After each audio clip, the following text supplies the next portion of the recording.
Hi, I'm Mike Day, director of Clawfoot, and you're on Pop Culture with Pat.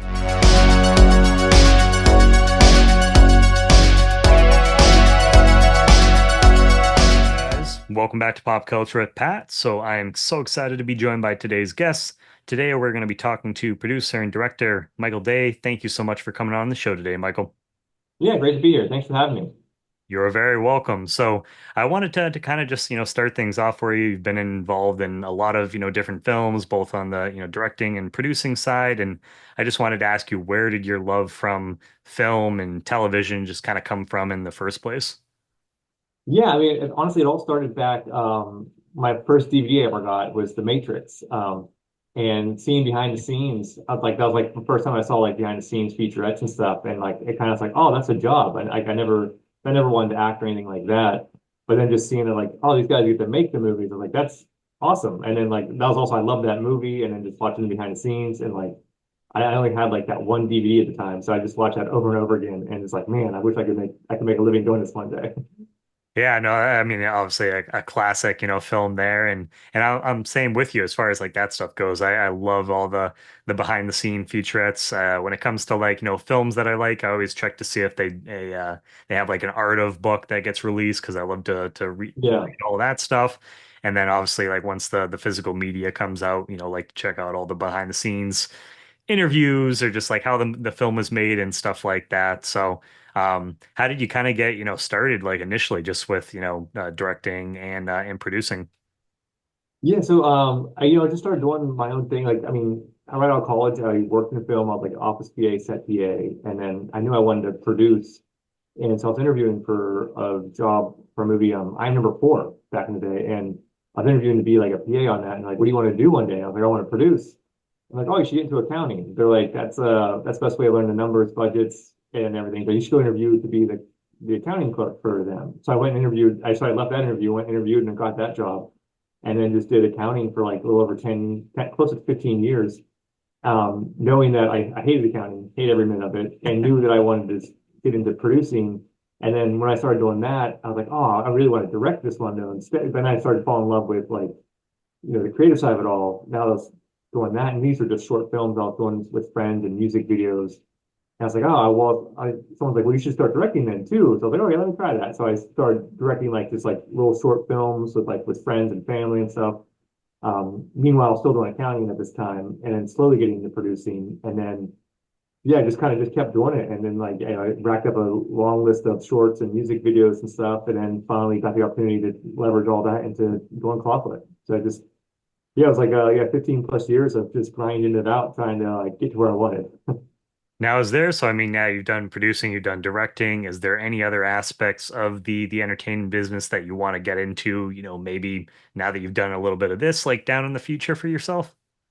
No, I mean, I think directing, that's kind of like the ultimate, just like, I think if anything, I'd probably want to do even less producing and just focus solely on directing. It's a lot to wear both hats, such as like, I still enjoy producing other people's films, but producing and directing my own, I realize like that's a lot of bandwidth you need and a lot of hats to wear. So, I mean, yeah, I mean, I think I've done everything I wanted to try, and I think I fell in love the most with directing. And so between that and producing, I'm pretty happy.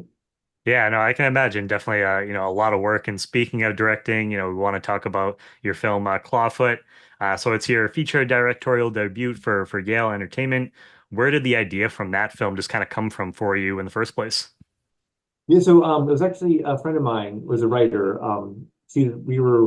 We both got into the WGA. I sold another script back in the day, and so we got to join the WGA, and they put you in this mentorship program, which is great. And like they give you a mentor, then there's like 8 other people that are in there with you that are all newbies essentially. And so all of us newcomers were all kind of just started passing scripts around. And April Wolf was in my group with me, and I read this one. I was like, I love this script. I was like, can I share this with these Yale guys that I've been working with on projects? I was like, this might be right up their alley. And she's like, yeah, sure. And I sent it to the Yale guys, and they love a contained short little thriller like this, and they loved it also. And like, great, let's make it. And it just happened so easy. It felt too easy almost. But I was yeah, saying, yeah, it just came through through my friend at WGA and just yeah, it was great that no one had dibs on it yet. Yeah, I was gonna say, I feel like it's not necessarily always that easy when it comes to No. projects like that. So definitely a little bit of luck. I feel like they're nice to just have something that goes through like so smoothly. Yeah, I mean, it really, I think, I mean, at the time, I knew they were looking for contained films with minimal cast that they could do like under $1 million. And so it was just like the perfect storm of her having the script and me knowing the guys that were looking for something specifically like this. So, I mean, yeah, they read it like, well, I mean, there was still more to getting cast attached and going, playing that whole game and come through those hoops. But I mean, yeah, once, I Right mean, place, right time. yeah, exactly. So, yeah, very fortunate, very lucky, and just everything kind of just, yeah, the stars aligned on that one. And when you were looking for ideas for this, I know you said, you came across it and just it sounded like what they were looking for. Why did you feel like this was the right film for you to make as your, debut with them? Yeah, because I mean, at this point, I've been producing with them a couple films, and I see how chaotic it can be. Once you have a lot of cast and multiple locations and things like that, and being out the first time feature director, I was like, I knew I really wanted to focus on story and just really do the best I could as a director. And I knew that if there's like a lot of locations, a lot of characters, a lot of cat, like background stuff, it's just a lot of noise that I was like, I just want to make sure I found the project that, gave me the stepping stone I needed from, doing the music videos and the web series and the shorts I was doing. This just felt like the right next step where it's like mainly four characters in one location. Like that just felt like the most organic next step for me. And it felt right. And I'm glad it worked out. Yeah, no, I was saying it definitely, it worked out. And I thought the use of sound was very effective here in the film. Can you just talk about the importance of that when putting, the film together? Yeah. Oh, yeah. I mean, it's super important. And like, I mean, it's sort of like you don't realize how much that really fills the space from like there's a few things where like it sounds like, it's a drone shot and you just hear a bird closer to the, it's like there's like little things like that that just really fill or make the world realistic and believable. And so yeah, so we definitely spent a lot of time on sound, just like from like, there's like a little moment where like a foot's on the counter when they're in a little tussle and just hearing that little squeak sound like it was like anything I saw or felt like you needed to hear, like we were just so dead set on making sure we hear it. Even if like there's things where like I'll have the headphones on listening, like I don't hear it, like I don't hear half of it. Then you're on speakers, you hear it all there. But like it was just important that it was there, even if you're not hearing if someone's watching on an airplane, they might not hear the great design of it all, but it's all there if you have the right setup for it. And yeah, it was just really important that yeah, we just because like you said, like it's one location. If there's everything's minimal at best on this one because like we minimal cast, minimal locations. So like, what can we really blow up and like explore the most? It's like, well, sound. Like, and Yeah. that's so much for the movie too. So we really spent a lot of time on sound because we had the time and the budget for that. Yeah, it really added for me, like watching the film, it really added to the tension, just the back and forth with these characters and then just the score too. It just, I don't know, it made you feel like uneasy, like what's going to happen next throughout the Yeah. film. So yeah, I was really curious to get your thoughts, on that. Yeah, the back and forth between, Janet and Leo was, like I said, it was one of my favorite aspects of the film. Can you talk about casting those characters? What you saw in Francesca and Milo when you were, auditioning them? Yeah, so I mean, like Francesca, like she has such a great, like, I mean, she did MFA a few years ago, and just seeing her in that, it's like, oh my God, she just has that vulnerability to her that this character needed for the later half of the film.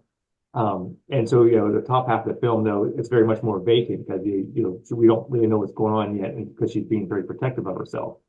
And you can just see a lot of that range in her previous work. And so then when we had that meeting because I'm a first time director, so it was more about like she was interviewing me more than I was like having her try out. So it's like, hey Mike, so what are you planning to do with this? A first time director.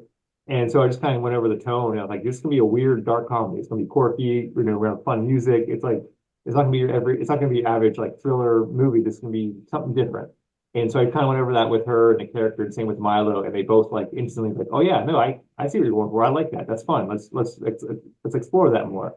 And so like Milo and I went over to Francesca's house one day, like a week or two before filming, and just kind of really talked about the script more. And like they just understood the characters and like the vision I had for it, they were fully supported and they're like they understood and wanted to go along for that ride. And so yeah, like I said, it was more about them interviewing me because they both established at this point it was me being a first time feature. So it was about me really convincing them that I knew what I was doing and had the vision that they could support. And we all aligned on that and it worked out really great.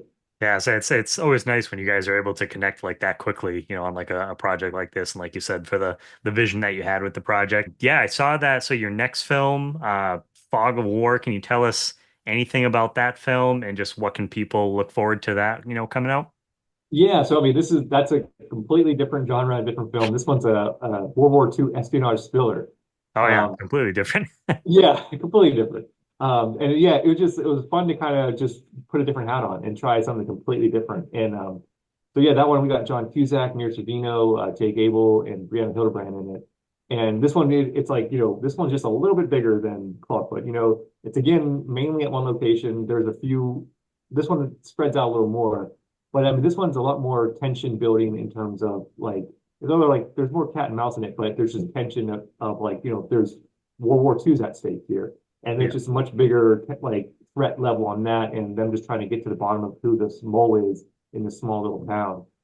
So that's another little fun little thriller, but not no dark comedy in that one. Yeah, yeah, completely different. I mean, that must be always fun though to go from two completely different, go from one project and to go to something that's just completely different.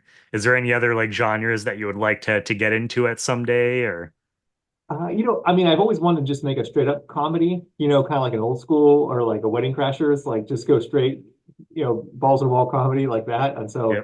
so that's something else I'd like to try is just, yeah, go down that road, which I know is harder because like, comedy is so different for different people, what makes them laugh. So Yeah. Yeah, it's definitely a challenge. But I mean, I feel like the world needs more comedies. We don't get enough, good, funny, comedies today. And I really that would be something I'd be looking forward to. And yeah. just to kind of wrap things up for you, Mike, where can fans keep up to date, with all your future projects and what's next for you? Do you have any other plans besides, that upcoming film? I thought I read it's dropping like, is it this winter? Yeah, it comes out this November. Yeah. So yeah, they can follow all my stuff. Like I'm on Instagram, Mike Day Films is my handle. Real simple. But yeah, so this next one comes out in November, and so now I'm starting to look for another project to do next year. So yeah, I've been just reading a lot of scripts and just trying to find the right one that makes sense. So hopefully, we find one sooner than later, and you're up and running in the spring. Just keep on going. Well, yeah, on to the next one. Well, yeah, thank you, Mike. It's been wonderful, talking to you today about, a couple of projects that you got going. I'll make sure to put your, just or your link for your Instagram and stuff down below in the bio once this is up, so that way people can give you a follow. And yeah, can't wait for film. If you haven't checked out Clawfoot, go check it out, and then make sure to look out for his next project coming up. And thank you so much for your time today, Mike. Yeah, thanks so much, Pat. I really appreciate it. You're very welcome. Hi, I'm Mike Day, director of Clawfoot, and you're on Pop Culture with Pat.